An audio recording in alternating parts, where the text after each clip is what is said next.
আজকে এই মাইক্রোফোনগুলা বা এই যে বিভিন্ন সাংবাদিকদের যে জিনিসগুলো আমার সামনে আসছে, এইটা দেখে আমার কাছে মনে হইতেছে আসলে কেন ক্ষমতা ছাড়তে চায় না।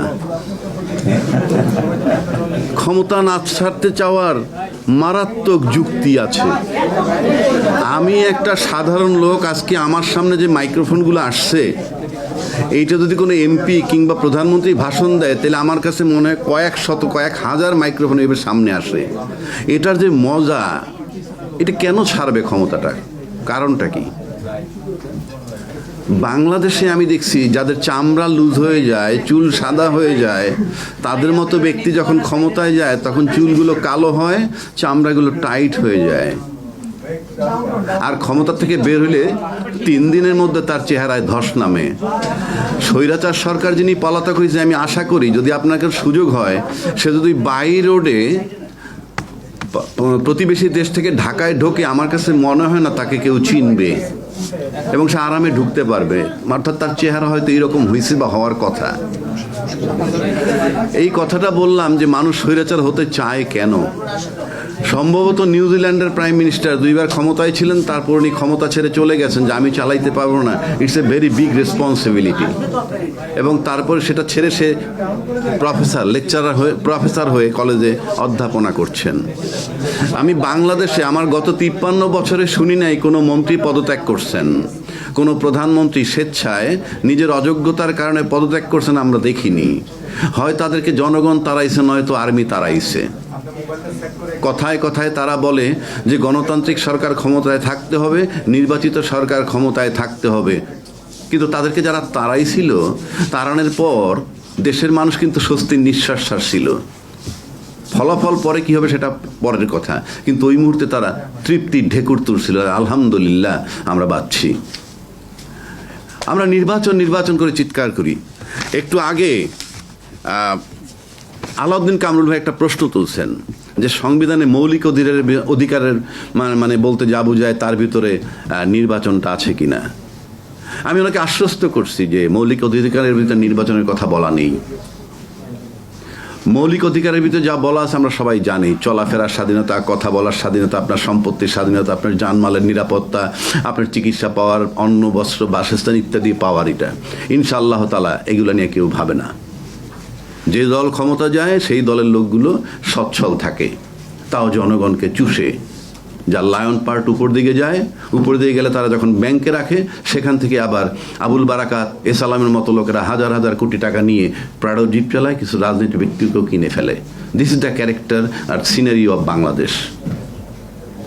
আবার আমরা ইসলামী রাষ্ট্রের কথা বলি। ইসলাম নিয়ে একটা আতঙ্ক আছে বাংলাদেশের লোকের কাছে। সৌদি আরব কিন্তু অনেকে মনে করেন সৌদি আরব ইসলামের model. No, it is not correct. It is not correct, I am telling you. আপনাকে জনগণ, পৃথিবীর যে কোনো সংবিধান জনগণের ইচ্ছায় সংবিধান হবে, সংবিধানের ইচ্ছায় জনগণ নয়। এটা তামাশা না। আপনি যখন ইসলামী রাষ্ট্রের কথা বলবেন কিংবা মুসলিম অধ্যুষিত দেশের কথা বলবেন, আপনার কাছে মডেল ইরান কিংবা আফগানিস্তান আসে কেন? আপনাদের কাছে ইন্দোনেশিয়া, মালয়েশিয়া, তার্কি কেন আসে না? ওই দেশে কি ইসলাম নাই? বিখ্যাত দার্শনিক ফ্রান্স থেকে গেল, কি বলে, হ্যাঁ, তার্কি থেকে ফ্রান্স গেল, ফ্রান্স ঢুকে গেছে, সে তো তার্কির ভদ্রলোক, ইসলামী চিন্তাবিদ। 2 দিনের কথা বলে সে 7 দিন পরে আসছে। সাংবাদিকরা তারা জিজ্ঞেস করলো, আপনি একজন মুসলিম কান্ট্রির একজন বিখ্যাত দার্শনিক, ফ্রান্স গিয়ে 2 দিনের কথা বলে 7 দিন ছিলেন, কি পেয়েছেন সেখানে? উনি জবাব দিচ্ছিলেন যে তার্কিতে হয়তো মুসলমান আছে কিন্তু ইসলাম নাই, ফ্রান্সে মুসলমান নাই, ইসলাম আছে। So that is the main thing. আপনি ইসলাম ধারণ করা আর ইসলামী লেভেল ধারণ করা এক নয়। We need the internal change, not the external change. পৃথিবীতে বহু লোক আছে স্যুট পরা, কিন্তু সে অলি আল্লাহ হতে পারে। আর বহু লোক আছে দাড়ি টুপিওয়ালা মানি, সে একটা ধুরন্ধর লোক হতে পারে। It should not be the model of Islam. আপনি জানেন তার কি দেখবেন, এমন একটা লোক সবাই দাঁড়ায় রয়েছে নামাজ পড়বে, হঠাৎ করে একটা প্যান্ট শার্ট পরা, হাফ শার্ট পরা একটা লোক এসে নামাজ পড়াচ্ছে, তার মুখে দাঁড়িয়েও নাই, তা নামাজ হবে না? কেননা আল্লাহ দেখেন দিলের হাল। আল্লাহ তো আপনার আউটার গার্মেন্টস দেখেন না, আপনার ইনার গার্মেন্টস দেখেন। সো ইসলামী যারা চিন্তা করেন তাদেরকে এইভাবে ভাবতে হবে। আপনি খালি কথায় কথা ইসলাম বললেই হবে না। আমাদের সাধারণ লোকের কাছে আল্লাহ একটা আনসিন বিষয়। আমাদের কাছে আছে কে? মুহাম্মদ ছাড়া তো আমাদের কাছে কিছু নাই। মুহাম্মদও বলে গেছে আল্লাহকে দেখা যায় না। সেই আল্লাহকে তো I cannot make him the model, rather you can make the model. আমাদের রাসূল পাকরে বানাইতে পারেন। রাসূল পাকরে বলা হয়তো লিভিং কোরআন। যে যেদিকে ঘাড় ঘুরাইতো 18 জন মাখলুকাত সেই দিকে ঘুরতো, ইনি ছিলেন রাসূল পাক। তো যাই হোক, আজকে আমরা যে আলোচনাটায় বসছি সেই আলোচনাটা হলো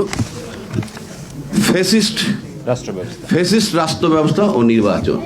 প্রধান অতিথি হিসাবে আছেন আমাদের শ্রদ্ধাভাজন ফরাদ মজহার ভাই, আই রেসপেক্ট হিম। আসছেন হাসিনুর ভাই, আরও যারা আছেন সাংবাদিক ভাই, সবাইকে। আজকে আমি ফ্যাসিস্ট রাষ্ট্র এবং নির্বাচন, এটির আমাদের মূল বিষয়, এর উপরে একটু সংক্ষিপ্ত আলোচনা করে চলে যাই। পিআর পদ্ধতি এখন আর বলে লাভ নয়, এগুলো অনেক কথা বলেছি। আমার হাতে যে সংবিধানটা আছে, দেখেন আপনাদের সুবিধার্থে একটা সংবিধান আমি নিয়ে আসছি। কেউ দায়িত্বশীল ব্যক্তি বলেন, সংবিধান নিয়ে কেউ যদি কোনো কথা বলে, সংবিধানের বিরুদ্ধে যদি কেউ কোনো কথা বলে, তাহলে রাষ্ট্রদ্রোহী হবে। তাদের একটাই স্বপ্ন, নির্বাচন সামনে আসছে, নির্বাচনটা করে ক্ষমতায় যাবেন।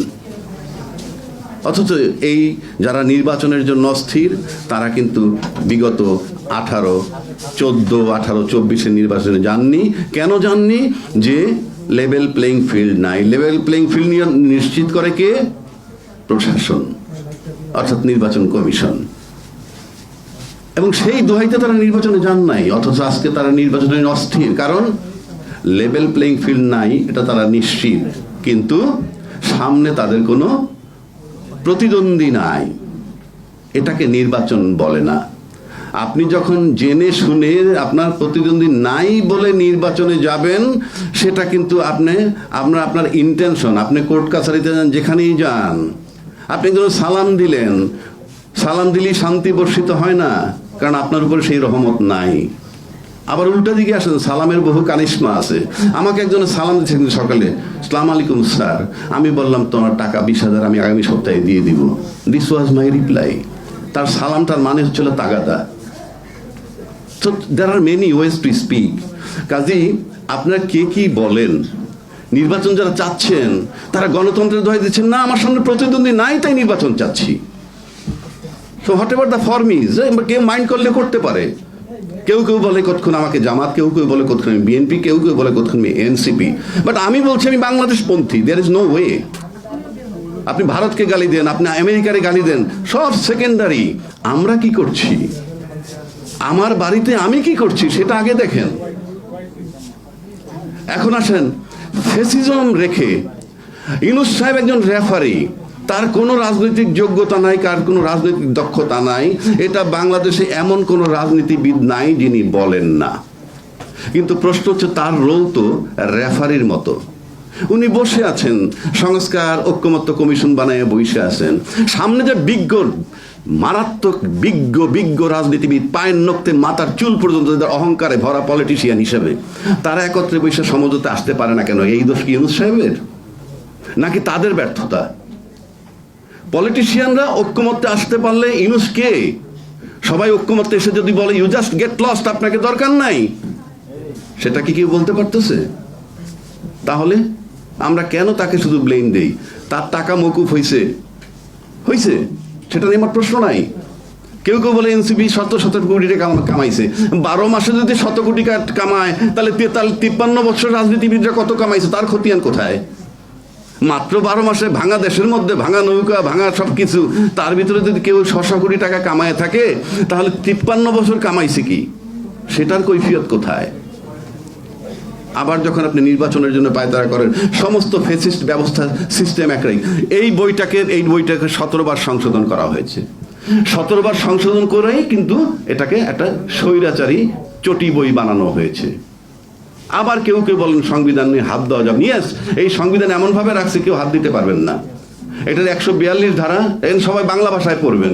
142 ধারা, 123 এবং 7 ক খ পড়ে দেখবেন, কারো হাত দেওয়ার ক্ষমতা নাই, সবার দণ্ড হবে, মৃত্যুদণ্ড হবে। কারণ এই সংবিধান এমনভাবে করে গেছে, আপনি কোনোভাবে হাত দিতে পারবেন না, সংশোধনও করতে পারবেন না। সংশোধন করতে 2/3 মেজরিটি, তা কিভাবে? সব বলা আছে। এইবার আসেন, 123 ধারায় নির্বাচনের কথা বলা আছে। আমার মনে হয় এখানে অনেক বিজ্ঞ সাংবাদিক আছেন, আপনারা সবাই জানেন যে এই বইটির ভিতরে বলা আছে সংসদ ভেঙে যাওয়ার পর 90 দিনের মধ্যে নির্বাচন, আশা করি সবাই জানেন। তো সংসদ ভেঙে গেল 8ই অগস্ট 2024, তাহলে সেই মোতাবেক নির্বাচন হওয়ার কথা 7ই নভেম্বর 2024। এরপরে নির্বাচন কমিশন নির্বাচনের ডেট ফেব্রুয়ারি 2026 দিল কোন আইনে? কোন আইনে?